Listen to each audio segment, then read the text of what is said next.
Yes. So now we have to move through the consumer's equilibrium. How consumer attains equilibrium through the ordinal analysis, or you can say indifference curve analysis. Now we got two tools. Now we have to put together to arrive at equilibrium, right? So the consumer arrive at equilibrium after satisfying two conditions.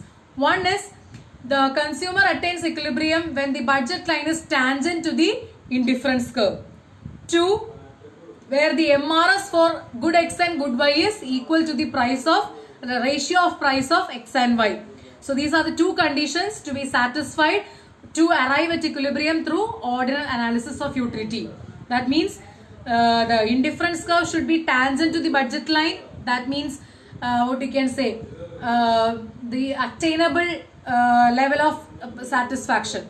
That shows the attainable level of satisfaction through his money income. That is the meaning of that. And second is MRS for X and Y is equal to the price of X divided by price of Y. That is the ratio of price of two goods. So moving on to the diagram. I have shown here three indifference curve. That means IC1, IC2 and IC3. Here three indifference curve shows three level of different satisfaction. IC3 is the more highest level of satisfaction. IC2 again more, here it is less. IC1 is lesser compared to IC2 and IC3. So here budget line is getting tangent with the IC2.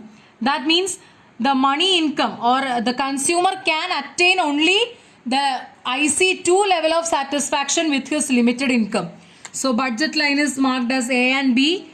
So when the budget line is tangent to the indifference curve, you arrive at equilibrium. So two conditions are satisfied here. MRS for X and Y is equal to PX by PY, and also the budget line is tangent to the indifference curve. If he was here, he could have got more than some more level of satisfaction, but his money income is not permitting him. So that is why he is arriving at equilibrium through ordinal analysis in the second indifference curve. So that means he is arriving at equilibrium at E. That means when the budget line is tangent to the indifference curve, as well as the second condition, that is MRS for XY is equal to the ratio of price X and price Y. That is ratio of price of good X by good Y. So that is the equilibrium condition for the consumer to be in equilibrium through indifference curve analysis. So the diagram itself is showing, again I am repeating the diagram. IC1, IC2, IC3 are the three different levels of indifference curve. IC3 gives you the highest level of indifference curve. IC1 gives you the lowest level of indifference curve compared to IC2 and IC3. So here the consumer is arriving at equilibrium when the budget line AB is tangent with the IC2 indifference curve. So we have marked the equilibrium E there when the budget line is getting tangent to the IC2 indifference curve. So there the two conditions are being satisfied, that is MRS for X and Y is equal to price of X divided by price of Y. And also here the marginal utility also will be same here for X and Y.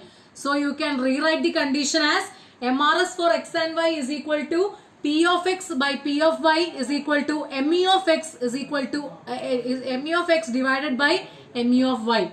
That means here we are combining all the conditions from the initial stages also. So that is a general equilibrium. Okay, general equilibrium means the whole scenario is in equilibrium. So that means MRS for X and Y is equal to P of X divided by P of Y is equal to ME of X by ME of Y. That ME of X by ME of Y you actually don't use there because it is a cardinal measure. To the ordinal measure you only use MRS for XY is equal to PX by PY.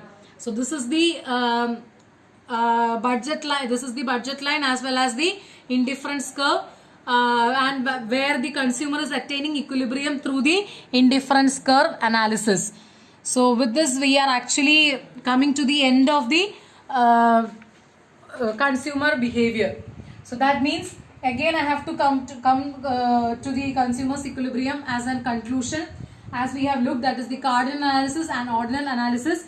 Cardinal analysis was put forwarded by Alfred Marshall and his followers in 1880s.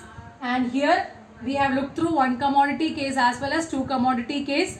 One commodity case was named as the law of diminishing marginal utility, and we have explained with the schedule as well as a diagram also. And two commodity case, which is not that much important in your syllabus, so we have covered that with a formula, that is mu of x by p of x is equal to mu of y by p of y, which is again equal to the marginal utility of money that the consumer is getting. And this was the here the major findings was they founded that the utility can be measured in numbers. That is the in cardinal, that is cards. That is why it is named as cardinal. So card means it is always numbered, right? So number cards. So that means it is cardinal measure. That means utility can be measured in numbers. But coming to the ordinal, with J.R. Hicks and his followers in 1937, he propounded the ordinal analysis for consumer behavior, whereby he and his followers founded that the utility cannot be measured in numbers but can only be ranked, because it is a feeling you get while you consume a good or a service. So you cannot tell that you are 2 happy, 3 sad, or 5 beautiful. So it can only be ranked whether you are more beautiful or less beautiful, or more happy, less happy. So that means more satisfaction or less satisfaction.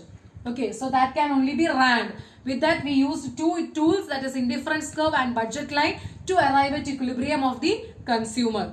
So consumer is in equilibrium through ordinal analysis, whereby satisfying two conditions, that is when the budget line is tangent to the indifference curve, and also when MRS for x and y is equal to the ratio of price of x and y. That is MRS of xy is equal to px by py.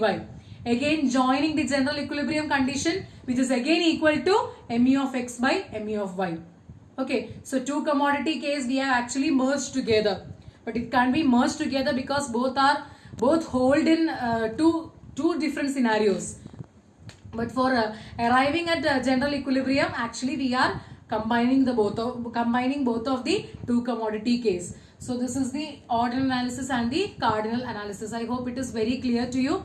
So in the next class we will be moving on with the next chapter. So I want you to take the notes as well as diagrams also in between. Okay, thank you.